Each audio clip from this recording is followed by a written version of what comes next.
Migration Advisory Committee is an independent committee giving advice to Home Office ministers on the need or otherwise for skilled labour coming into Britain. And one of the areas we focused on particularly is whether an occupation, including, for example, social work or care work, should be included on the occupation shortage list.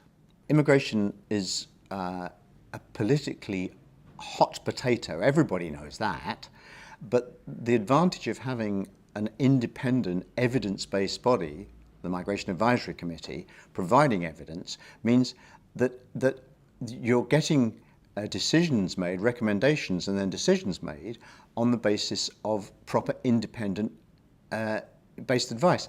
And in that sense, I think it probably takes some of the heat out of the immigration debate.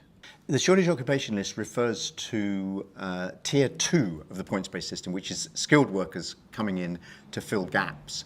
And the advantage for the employer is if an occupation is on that list, the worker automatically gets the points such that the employer can bring him or her in.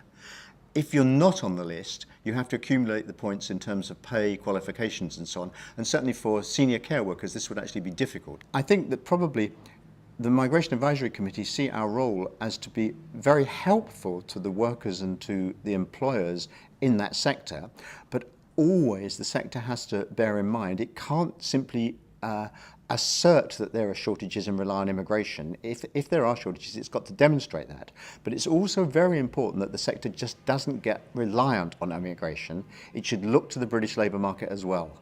The Migration Advisory Committee produces 2 separate lists of shortage occupations. One is for the UK as a whole, and the second is for Scotland. Essentially, Scotland gets 2 bites of the cherry. So if there are particular skills issues which refer to Scotland, it's very important for the employers to get in touch and make their specific Scottish case, and we will listen to it and take it very seriously. The Migration Advisory Committee will be setting out its call for evidence in January, and this will describe the sort of evidence that we'll be looking for. And then employers can submit either directly to us or through the Skills Council, Skills for Care and Development, and the deadline for that will be sometime in the spring of 2010.